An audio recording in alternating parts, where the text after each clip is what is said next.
বিসমিল্লাহির রহমানির রহিম। ফ্যাসিবাদ মুক্ত বাংলাদেশে লাখো গণতন্ত্রকামী জনগণের আজকের এই বিজয় র্যালি, আজকের এই মিছিল দেশের 18 কোটি মানুষের মুক্তির মিছিল। এই মিছিল গণতন্ত্রের পথে অভিযাত্রা। ঢাকা সহ দেশের সকল উপজেলায় গতকাল যারা এই বিজয় র্যালিতে অংশ নিয়েছেন, আমার সালাম গ্রহণ করুন। আসসালামু আলাইকুম। প্রিয় দেশবাসী, ফ্যাসিস্ট মুক্ত বাংলাদেশে জনগণের সরাসরি ভোটে জনগণের কাছে দায়বদ্ধ, জনগণের কাছে জবাবদিহিমূলক একটি গণতান্ত্রিক সরকার প্রতিষ্ঠার লক্ষ্যে অন্তর্বর্তীকালীন সরকার গতকাল জাতীয় নির্বাচন অনুষ্ঠানের একটি সময়সীমা ঘোষণা করেছে। জনগণের অভিপ্রায় বাস্তবায়নের তাগিদে জুলাই সনদ ঘোষণা করা হয়েছে। জনগণের অভিপ্রায় বাস্তবায়নের এইসব উদ্যোগকে আমরা স্বাগত জানাই। মানুষের গণতান্ত্রিক রাজনৈতিক অধিকার প্রতিষ্ঠার যাত্রাপথে বর্তমানে আমরা ইতিহাসের যে সন্ধিক্ষণ পার করছি, এই ঐতিহাসিক সময়টির জন্য দেশের গণতান্ত্রিকামী জনগণকে দীর্ঘ 1.5 দশকেরও বেশি সময় ধরে অপেক্ষা করতে হয়েছে। উপস্থিত ভাই বোনেরা, ফ্যাসিবাদ বিরোধী দীর্ঘ সময়ে এই আন্দোলনে আমরা আমাদের হাজারো সহকর্মী সহযোদ্ধাকে হারিয়েছি। আমাদের অনেক সন্তান স্বজনের বুকের তাজা রক্ত দেখতে হয়েছে। বঞ্চিত হয়েছেন বাবা মায়ের জানাজা থেকে অনেকে। সন্তানকে ধরে নিয়ে যাওয়া হয়েছে, স্ত্রীর সামনে থেকে স্বামীকে ধরে নিয়ে যাওয়া হয়েছে, সন্তানের সামনে থেকে পিতাকে ধরে নিয়ে যাওয়া হয়েছে। গুম হয়ে যাওয়া এখনো বহু সন্তান পিতার জন্য অপলক চোখে অপেক্ষা করছে। প্রিয় ভাই বোনেরা, ফ্যাসিবাদ বিরোধী আন্দোলনের সময় বিএনপি সহ বিরোধী দল এবং মতের নেতাকর্মী সমর্থকদের বিরুদ্ধে লক্ষ লক্ষ মিথ্যে এবং রাজনৈতিক উদ্দেশ্য প্রণোদিত মামলা দেওয়া হয়েছে। বিএনপির এমন নেতাও রয়েছেন যাদের বিরুদ্ধে শতাধিক 200-300 মামলাও রয়েছে, এমনকি 4 শতাধিক মামলা রয়েছে। গুম অপহরণের শিকার হয়েছেন বিএনপি সহ বিরোধী দলের শত শত রাজনৈতিক নেতা কর্মী। শুধুমাত্র 2024-এর গণ অভ্যুত্থানে 1,500-এরও বেশি মানুষকে হত্যা করা হয়েছে। খুনিদের বন্দুকের নল থেকে মায়ের কোলে থাকা 4 বছরের শিশুও রেহাই পায়নি। ক্ষমতালোভী ফ্যাসিস্টের কারণে আমাদের অনেক সাহসী সেনা কর্মকর্তাদের হত্যাযজ্ঞের শিকার হতে হয়েছে।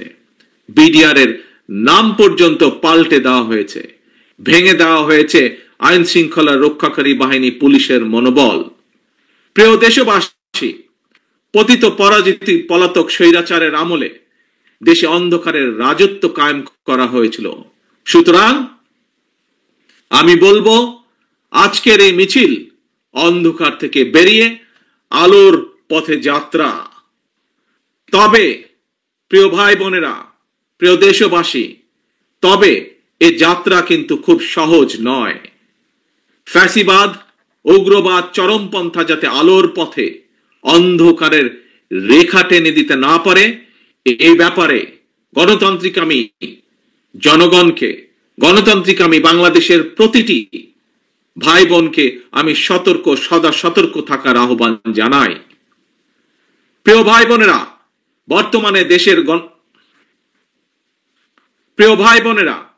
বর্তমানে দেশের গণতান্ত্রিকামী জনগণের সামনে নিজেদের অধিকার প্রতিষ্ঠার এক অপার সম্ভাবনা এবং সুযোগ তৈরি হয়েছে। আমরা যদি এই সুযোগকে কাজে লাগিয়ে দেশে জনগণের রাজনৈতিক শক্তি প্রতিষ্ঠা করতে পারি, জনগণের রাজনৈতিক এবং অর্থনৈতিক ক্ষমতা নিশ্চিত করতে পারি, তাহলে ভবিষ্যতে আর কেউ ফ্যাসিবাদ প্রতিষ্ঠা করার সুযোগ পাবে না, দেশকে তাবেদার রাষ্ট্রে পরিণত করতে পারবে না। আমাদের ভাই বোন সন্তান স্বজনদের জীবনের বিনিময় আমাদেরকে আর কখনো 2024-এর মতন 24 দেখতে রক্তাক্ত 24 দেখতে হবে না। আমি ধর্ম বর্ণ নির্বিশেষে প্রতিটি নাগরিকের দৃষ্টি আকর্ষণ করে বলতে চাই, আপনার নিজের অধিকার প্রতিষ্ঠা করার জন্য, আপনার পরিবারের নিরাপত্তা নিশ্চিত করার জন্য, বর্তমান এবং ভবিষ্যৎ প্রজন্মের সামনে একটি নিরাপদ বাংলাদেশ প্রতিষ্ঠার জন্য একজন নাগরিক হিসাবে আপনার সিদ্ধান্ত নেবার সময় এসেছে। প্রিয় ভাই বোনেরা, বিএনপির নেতৃত্বে গণতন্ত্রের পথে অভিযাত্রায় বিজয় মিছিলের শুরুতে আমি স্বাধীনতা প্রিয়, গণতন্ত্র প্রিয় দেশবাসীর উদ্দেশ্যে আহ্বান জানিয়ে বলতে চাই, যিনি যে রাজনৈতিক দলেরই সদস্য হন না কেন, আমাদের অবশ্যই মনে রাখা দরকার, ফ্যাসিবাদ শাসন আমলে আমরা কেউ নিরাপদ ছিলাম না, আমাদের সন্তানেরা নিরাপদ থাকতে পারেনি। প্রিয় ভাই বোনেরা, প্রিয় দেশবাসী, বিএনপির নেতৃত্বে গণতন্ত্রের অভিযাত্রায় বিজয়ের শুরুতে আমি স্বাধীনতা প্রিয়, গণতন্ত্র প্রিয় দেশবাসীর উদ্দেশ্যে আহ্বান জানিয়ে বলতে চাই, যিনি যেই দলেরই সদস্য, রাজনৈতিক দলেরই সদস্য হন না কেন, আমাদের অবশ্যই সকলের একটি কথা মনে রাখা দরকার, ফ্যাসিবাদ শাসন আমলে আমরা কেউই নিরাপদ ছিলাম না, আমাদের সন্তানেরা কেউ নিরাপদ থাকতে পারেনি, আমাদের ভোটের অধিকার কেড়ে নেওয়া হয়েছিল, আমাদের সকল গণতান্ত্রিক রাজনৈতিক অধিকার কেড়ে নিয়ে গণতান্ত্রিক আমি জনগণের জন্য সমগ্র সারা বাংলাদেশটাকেই বর্বর বন্দিখানা, আয়নাঘর বানিয়ে ফেলা হয়েছিল। সুতরাং দেশে যদি গণতন্ত্র এবং আইনের শাসন না থাকে, তাহলে নারী কিংবা পুরুষ, সংখ্যালঘু কিংবা সংখ্যাগুরু, আমরা কেউই নিরাপদ নই। একমাত্র গণতন্ত্র এবং আইনের শাসনই জনগণের নিরাপত্তা নিশ্চিত করতে পারে। সেজন্যই আসুন দেশে গণতন্ত্র এবং আইনের শাসন নিশ্চিত করার জন্য রাষ্ট্র এবং সরকারে জনগণের কর্তৃত্ব প্রতিষ্ঠা করার জন্য হাজারো শহীদের রক্তের বিনিময়ে অর্জিত আমাদের গণতান্ত্রিক রাজনৈতিক অধিকারগুলোর সুষ্ঠু প্রয়োগ এবং চর্চা করি। প্রিয় ভাই বোনেরা, প্রিয় রাজনৈতিক দলের সদস্যবৃন্দ, বিভিন্ন ইস্যুতে আমাদের মধ্যে ভিন্ন ভিন্ন মতভেদ থাকবে, কিন্তু সেই ভিন্ন মত নিরসনে আলোচনা হবে। তবে জাতীয় ইস্যুতে গণতন্ত্রের পক্ষের রাজনৈতিক দলগুলোর মধ্যে যাতে মুখ দেখাদেখি বন্ধ না হয়, সেই লক্ষ্যে জাতীয় স্বার্থে আমাদের সকলকে ঐক্যবদ্ধ থাকা প্রয়োজন এবং প্রয়োজন। কারণ আমি বিশ্বাস করি জাতীয় স্বার্থে আমাদের সকলকে ঐক্যবদ্ধ থাকা প্রয়োজন।